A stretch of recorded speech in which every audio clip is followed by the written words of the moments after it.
Hey everybody, and welcome back to the Empowered Self podcast. With me, Krystal Long, and today I want to talk about something that changed something for me. It's the quiet, radical act of loving what is. So wherever you are, whether it's walking, resting, driving, or maybe curled up with a cup of tea or coffee, let's take a moment. Take a deep breath in through the nose and a long, soft exhale out. Let your shoulders drop. Let your breath remind you you're safe to be here just as you are. It's been almost 20 years since I was going through a difficult time with my mental health. Everything at that time felt heavy, like I was walking through fog with no clear path ahead. And then a book found its way to me, Loving What Is by Byron Katie. I still remember the night I was reading it so vividly. The amber glow of a bedside lamp, the sound of rain against the window, and my hands turning each page as I read. Then I read a line that stopped me cold. When you argue with reality, you lose. But only 100% of the time. Something inside me stirred that night because I realized I'd been arguing with everything. With my past, my body, my stories, and my emotions. All of it. Every argument was really a refusal to accept myself as I was. I didn't fully understand what loving what is and what it meant to me back then. But that sentence planted a seed, one that would take years to bloom into compassion. Healing, I've learned, isn't about fixing what's broken. It's about remembering that you are whole all along. It doesn't always look graceful. Sometimes healing is messy. Tears on the kitchen floor, long silences, tiny steps. Sometimes it's laughter, breaking through after months of grey. It's not about arriving at peace.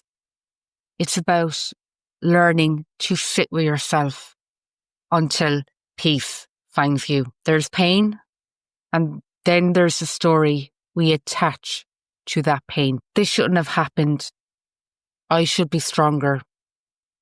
I am not enough. Self-compassion loosens that story. It whispers, you can be kind to yourself, even here, even when it's hard, even when you don't believe you deserve it yet. Byron Katie's method, the work, offered a way to question those painful thoughts gently but truthfully. Her 4 questions.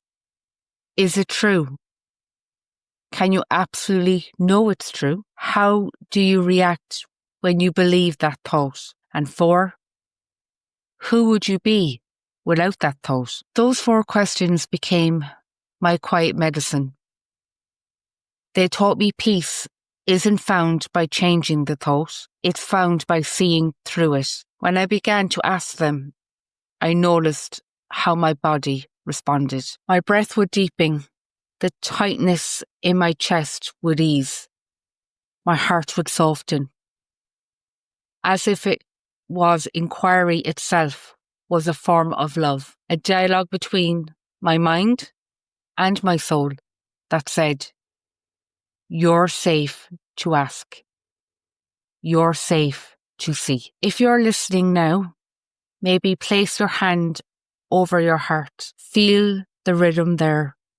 Steady, ancient, forgiving. That heartbeat doesn't care how productive you've been or how perfectly you've healed. It just keeps showing up for you. What part of you needs your kindness today? Can you let that part breathe without judgment, without fixing, just with compassion? Sometimes loving what is simply means letting yourself feel, letting tears come when they need to, letting laughter return when it wants to, letting your story be human. These days, my morning ritual is simple. Before I open my laptop, before I scroll, before I plan, I whisper an intention. May I meet myself kindly today. That's the practice. It's not about perfection. It's about permission. Self-compassion is saying, I can love myself through this. I can forgive myself for learning. I can take up space even while healing. It's not weakness.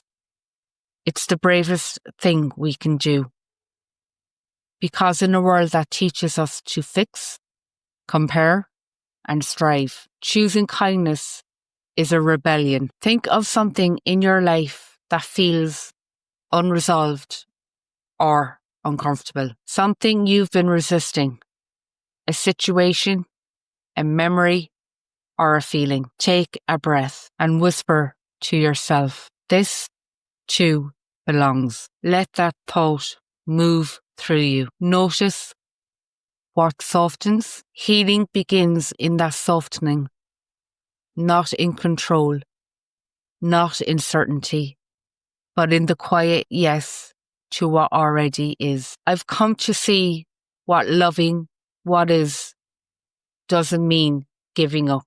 It means we stop fighting reality long enough to make peace with it. It's the foundation that true change is built upon. So as you move through this week, may you speak to yourself with gentleness, honor what still hurts, and remember, you are healing even when it's not visible. Every breath of compassion is an act of courage.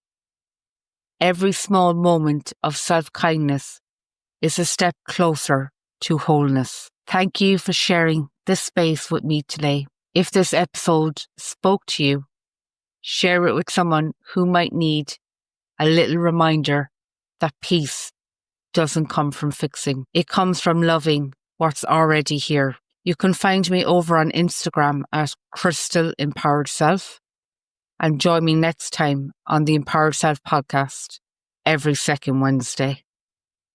Until then, keep breathing, keep listening, and keep loving what is.